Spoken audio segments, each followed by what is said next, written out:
À la demande d'un élève, je vais te proposer une correction d'exercice vraiment bilan, vraiment complet, vraiment synthèse sur les nombres complexes. Tu vois, un exercice, en fait, cet exercice, ça, c'est le genre d'exercice costaud, niveau plus, plus. C'est de l'ancien bac, ça c'est du bac 2006.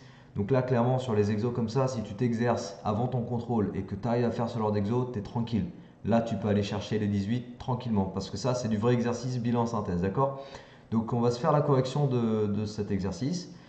Le lien du sujet en descriptif de la vidéo et moi je vais faire la correction en plusieurs parties, tu vois, je vais pas tout faire dans une seule vidéo, je vais au moins faire 2 vidéos, peut-être 3, je sais pas encore, hein. Au moment où je fais la vidéo là où je débute, bah, je sais pas combien de temps ça va me prendre, mais là pour celle-ci je vais au moins essayer de faire question 1, question 2A, question 2B, ok, histoire de commencer.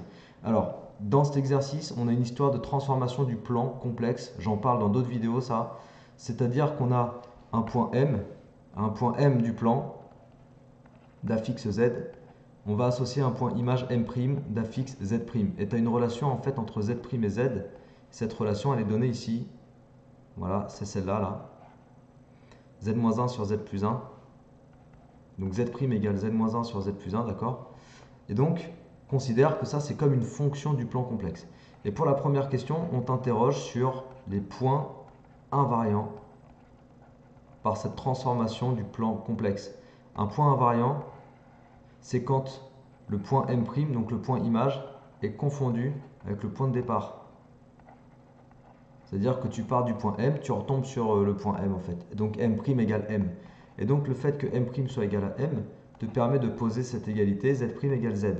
Et donc quand tu recherches les points invariants, du coup, bah, tu te ramènes à la résolution de Z' égale Z. Ok? Donc Z' je le remplace. En ce qui concerne mon exo, c'est Z-1 sur Z plus 1.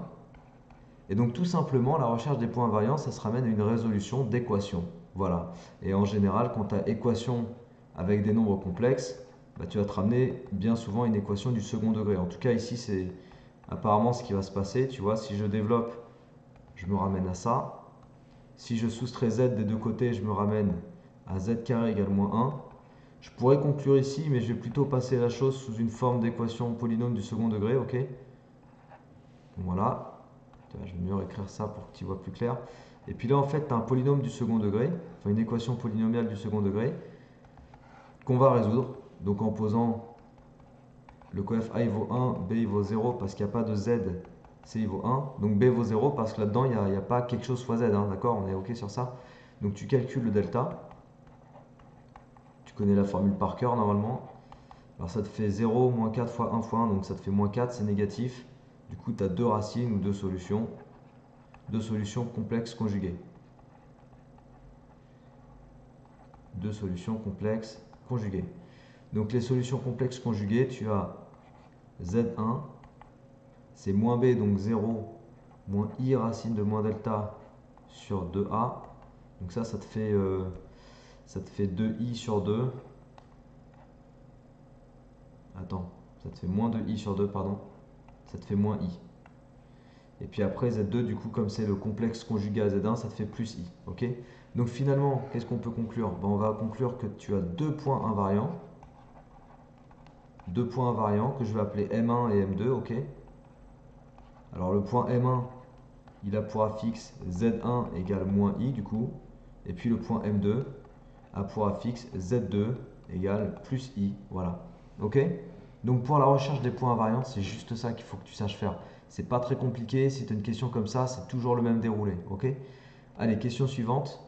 Alors question suivante, montrer que pour tout nombre complexe Z différent de moins 1, on a cette relation. Hop. Donc en gros, on te demande de démontrer une égalité, quoi. Bon, bah là, ce qu'on va avoir envie de faire, c'est tout simplement de partir de Z'-1 fois Z plus 1, et puis de remplacer Z' par son expression. Tu sais, Z' c'était Z-1 sur Z plus 1. Si tu regardes le sujet, ça c'est Z'. Voilà, donc on remplace Z', et puis après on va développer notre truc, notre bazar, on va voir ce que ça donne. Donc déjà, je mets tout le monde au même dénominateur ici. Ça me fait Z-1 moins Z plus 1, tu vois, fois Z plus 1.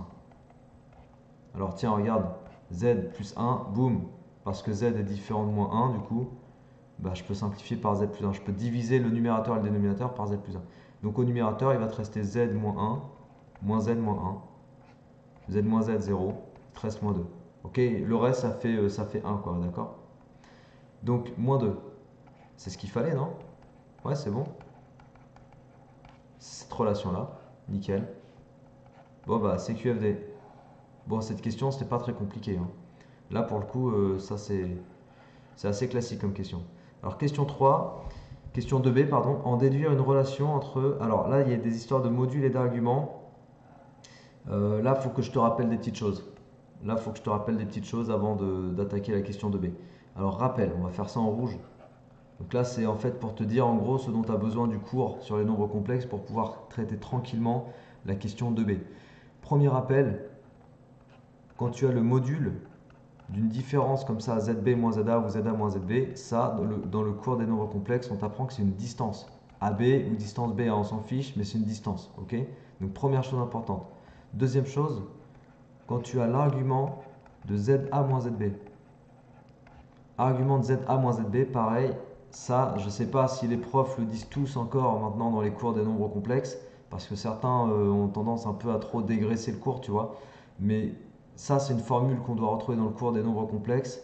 Et un argument d'une différence de nombre complexe, ça se traduit comme un angle orienté entre U et le vecteur. Alors, vu le sens dans lequel je me suis mis, c'est le vecteur BA.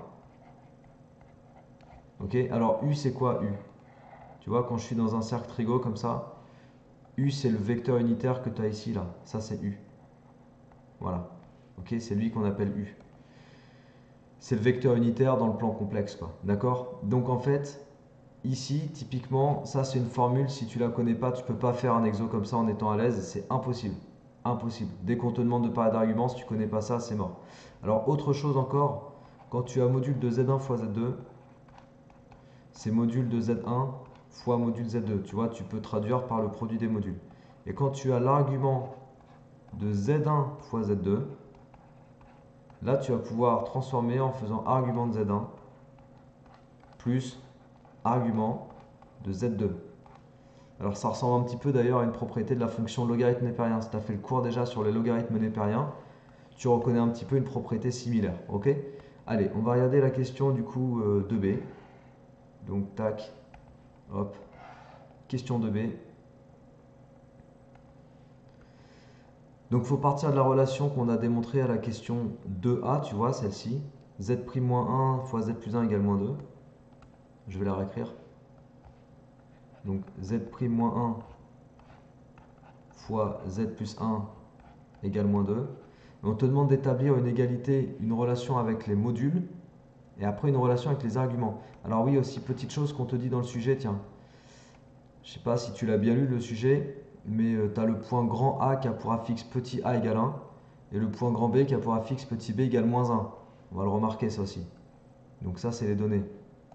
A, il a pour affixe a égale 1, et B a pour affixe petit b égale moins 1. Ok? Donc de cette égalité, je vais décider de comparer les modules. Puisque ce nombre complexe égale celui-ci, leurs modules sont égaux, tu vois. Donc ça veut dire que le module de tout ce que j'ai à gauche égale le module de tout ce que j'ai à droite. D'accord? Donc là, à gauche, je vais transformer comme ça. Je vais faire le produit des modules, tu vois. Et z plus 1, je vais l'écrire z moins moins 1. Et puis module de moins 2, bah, c'est 2, quoi. C'est une valeur absolue là pour le coup. Et là je vais retrouver en fait ce que je t'ai donné tout à l'heure dans les rappels. Le module d'une différence de nombre complexe, c'est une distance. Bah là, en fait, ah oui, donc attends, je vais te mettre une étape supplémentaire. Moins 1, je vais l'écrire moins A, parce que 1, c'est le nombre complexe A, tu vois. Et puis ça, moins 1, je vais l'écrire moins B. Voilà. Comme ça, en fait, ici, je peux te dire que ça, c'est la distance entre A et M'. Et puis ça caractérise la distance entre B et M. Du coup, tu en arrives à cette relation-là. Donc, tu as bien établi une expression. Comment ils disent dans la question? On a traduit la relation en termes de distance. Tu vois, là, on a fait une traduction en termes de distance. La distance AM' multipliée par la distance BM, elle est égale à 2. OK? Donc, on s'en tient là. Et maintenant, on va travailler autour des arguments. Et on va établir une relation en termes d'angle. D'accord? Donc, toujours en partant de la relation Z' moins 1 fois z plus 1 égale moins 2. On part de là. On part de là et du coup, je vais appliquer en fait, je vais comparer les arguments de ces deux nombres complexes. Voilà. Ah oui, il y a un truc que je t'ai pas dit aussi, du coup, dont on va avoir besoin. Alors dans les rappels, hop, je me remets dans les rappels. L'argument de x égale 0 quand x est un réel positif. Tu vois, l'argument d'un réel positif, c'est 0. Et l'argument d'un réel négatif, c'est pi. Voilà. Quand x appartient à R-. L'argument d'un réel négatif, c'est pi. Ça, c'est à savoir. Pareil, c'est dans le cours. Et pareil, je sais pas, tous les profs le disent pas forcément. Donc forcément, quand on nous l'a pas dit, c'est beaucoup plus difficile de s'en sortir. Parce que là, par exemple, l'argument de moins 2, bah, du coup, je sais que c'est pi, quoi. Ok? Et alors là, dans le membre de gauche, tu vois, on va utiliser la relation dont je t'ai parlé dans une des pages précédentes. Ça fait argument de z'-1 plus argument de z plus 1, tu vois. Et z plus 1, même, je vais l'écrire z moins moins 1. Voilà, comme ça, en fait, là, je vais faire apparaître argument de z' moins a plus argument de z moins b égale pi.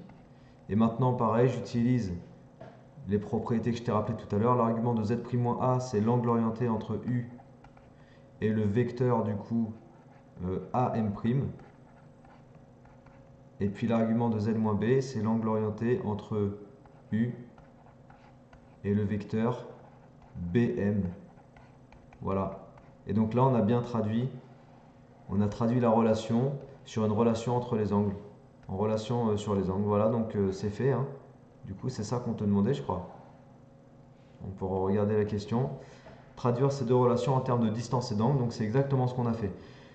Ok, donc je m'arrête là pour cette première partie de correction. Donc tu vois, on s'est traité les trois premières questions là du sujet.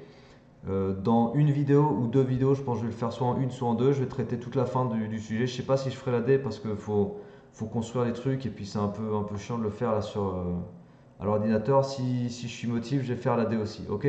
Donc voilà, n'hésite pas à suivre la correction de ce sujet en regardant les autres vidéos. Allez, à plus!